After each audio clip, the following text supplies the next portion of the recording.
Hello friends, welcome to my YouTube channel study point. तो friends, आज मैं आपको बताने वाला हूँ क्लास 11 का फर्स्ट चैप्टर जो कि है पोर्ट्रेट ऑफ लेडी। तो दोस्तों, आज हम पढ़ेंगे खुशवंत सिंह के बारे में। खुशवंत सिंह के बचपन की कहानी, जो कि उनका बचपन दादी के साथ गुजरा था, वो अपने दादी के बारे में बताते हैं और अपने जीवन काल के बारे में बताते हैं। तो दोस्तों, चलिए स्टोरी को स्टार्ट करते हैं। तो दोस्तों, खुशवंत सिंह बचपन से ही दादी के पास अपने गांव में ही रहा करते थे।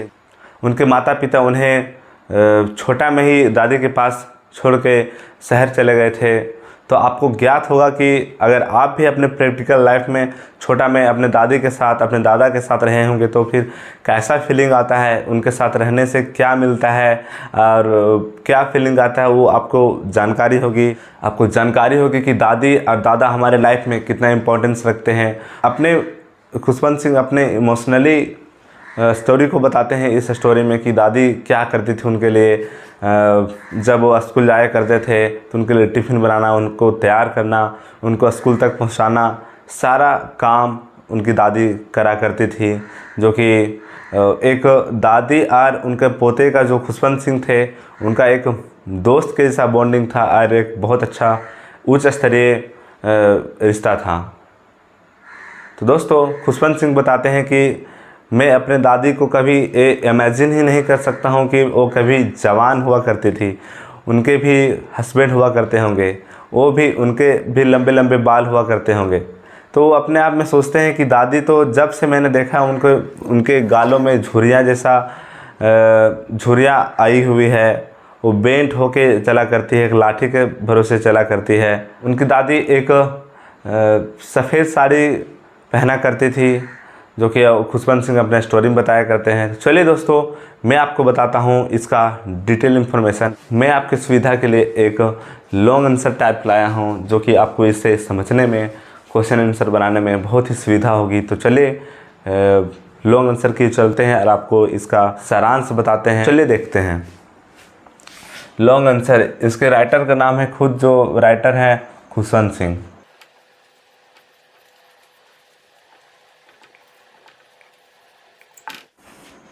The chapter Portrait of Lady is a real story of the author and his grandmother. The grandmother was an old woman with a wrinkled face. दोस्तों, ये स्टोरी एक रियल स्टोरी है, जो कि खुशवंत सिंह का स्टोरी है। वो अपने दादी के बारे में बताते हैं।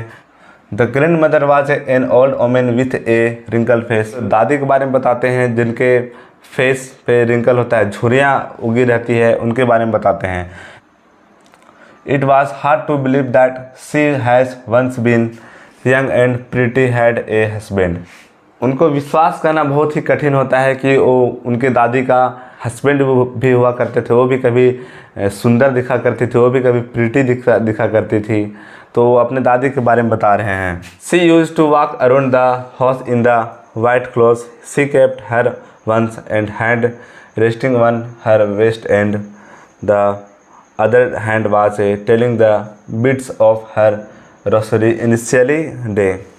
वो बताते हैं कि वो सफ़ेद वस्त्र धारण करा करती थी, हाथ में एक माले का गुच्छा रखा करती थी, उसे ही दिन भर फेरा करती थी। The author and his grandmother were good friends. His parents left him with her. जो ऑथर होते हैं खुशवंत सिंह और उनकी दादी के बीच में एक बहुत अच्छा बॉन्ड होता है। उनके बीच में एक दोस्ती जैसा बॉन्ड होता है। वो बताते हैं खुशवंत सिंह कि उनकी माता पिता उनको बचपन में ही दादी के पास छोड़ के शहर चले गए थे।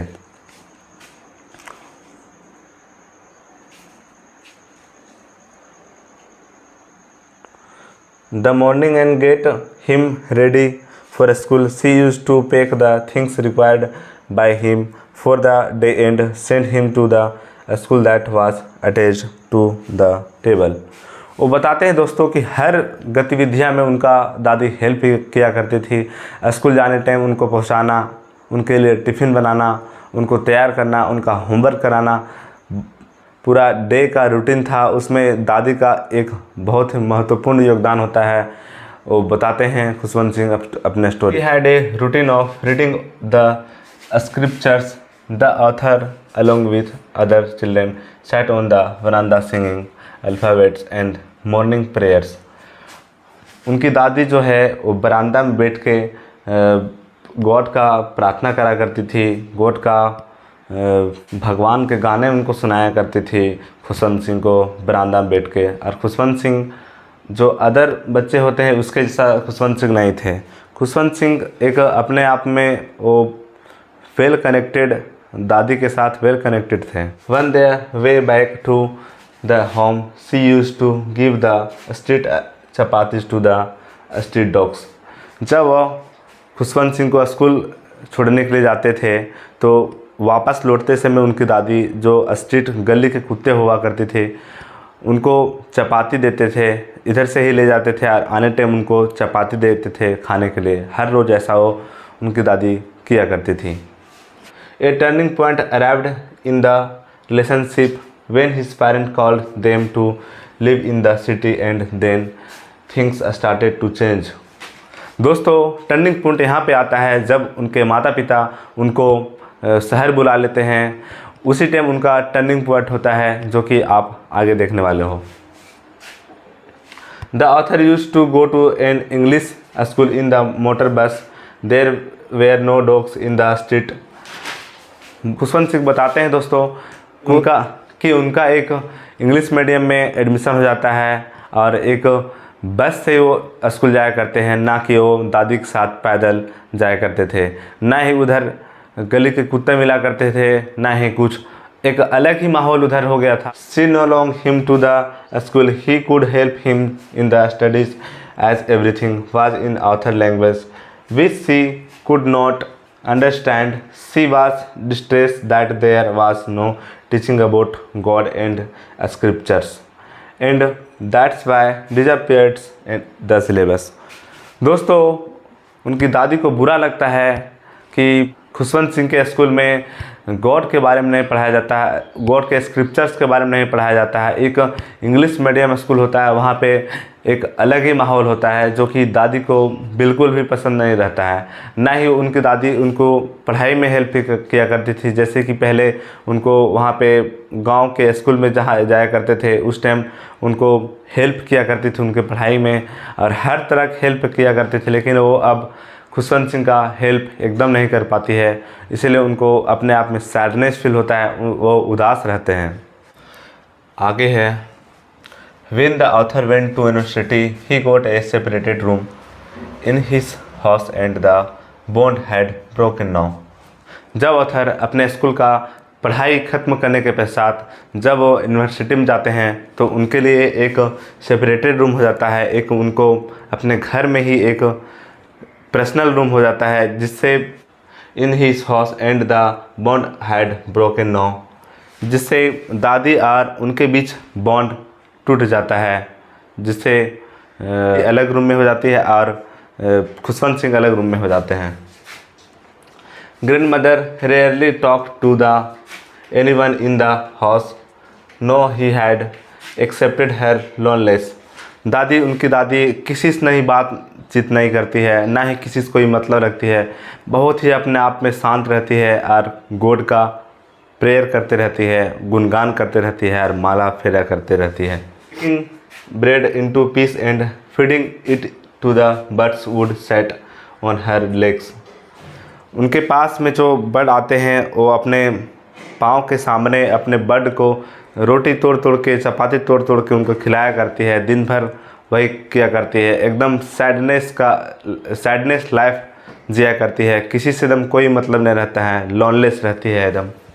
हर head some even on the shoulders, she came to the railway station to leave him off the but not looked sentimental. In fact, he continuously recited her prayers and kissed him.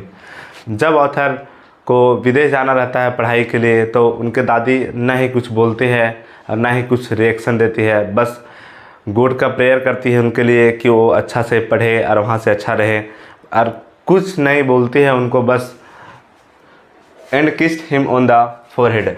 वो अपने खुशवंत सिंह अपने पोते को कुछ नहीं बोलते हैं, बस एक अंदर से उनके अंदर इमोशनली फीलिंग होता है कि ये मुझे छोड़ के जा रहा है। दादी का और एक खुशवंत सिंह का एक वेल कनेक्टेड रिश्ता था जिसे वो तोड़ के जा रहे थे विदेश खुशवंत सिंह। तो उन्हें दादी को एक अंदर अपने अंदर में एकदम इमोशनली फीलिंग होता है।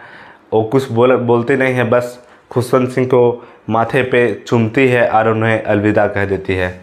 आफ्टर 5 ईयर, 5 वर्ष बाद, when come back home, his grandmother was there to welcome him back, but the next morning she got ill. 5 साल के बाद जब खुशवंत सिंह विदेश से घर लौटते हैं तो उनकी दादी उन्हें स्वागत करती। दुख की ये बात है कि उस टाइम दादी हल्का हल्का बीमार रहती है। The doctor told that it was a mild fever and it would go to but the grandmother told that her इंस वाज नियर। डॉक्टर कहते हैं उनको हॉस्पिटल में एडमिट कराया जाता है दादी को। तो डॉक्टर कहते हैं वहाँ पे एक छोटी सी बुखार है, हल्का सा दादी को बुखार है, लेकिन दादी जानती है, दादी कहती है, अपने आप में सोचती है कि अब मैं जी लिया जितना मुझे जीना था, अब मेरे जाने का वक्त आ गया है, मेरे पास अब समय नहीं है। आगे है दोस्तों, she did not want to waste time talking to someone. उनकी दादी जो है वो टाइम वेस्ट, अपना समय नहीं गंवाना चाहती थी किसी से बात करके। वो चाहती थी कि she kept reacting her prayers laying on the bed. वो बस जाती है और अपने बेड पे बैठ के भगवान का नाम लेती है, भगवान का गुणगान करती है, या अपना माला फेरते रहती है, कंटिन्यूसली फेरते रहती है। Rossari fell down from lifeless hand and she did all the separators could be seen in the Vananda morning her death। तो फ्रेंड्स, दादी के हाथ में जो वो ग्रोसरी था, जो माला था, वो एकाएक छूट जाता है और बेड से नीचे गिर जाता है और तभी दादी का अंत हो जाता है। दादी दुनिया को छोड़कर चली जाती है। सारे बर्ड बरामदा के अंदर आ जाते हैं और दादी के मरने का दुख जाहिर करते हैं अपने आप में। तो दोस्तों, खुशवंत सिंह बताते हैं दादी के मरने के पश्चात उनकी माँ चिड़ियों को रोटी दिया करती थी, लेकिन वो चिड़िया कभी भी रोटी को टच तक नहीं करती थी। तो ऐसा फीलिंग होता है दोस्तों, अपने आप में एक दूसरे से आप अपने इस स्टोरी से सीख सकते हैं कि दादी का चिड़िया के साथ कैसा रिश्ता था। उनके मरने के बाद चिड़िया भी उनके पास आ गए थे उनकी देखभाल करने के लिए, उनका हाल देखने के लिए। और खुशवंत सिंह का तो दादी के साथ एक इमोशनली रिलेशन ही था। तो एक बहुत ही इमोशनल चैप्टर था दोस्तों। तो आपको अगर ये वीडियो अच्छा लगे तो प्लीज़ लाइक कीजिएगा, शेयर कीजिएगा और हमारे चैनल को ज़रूर सब्सक्राइब कीजिएगा। जय हिंद।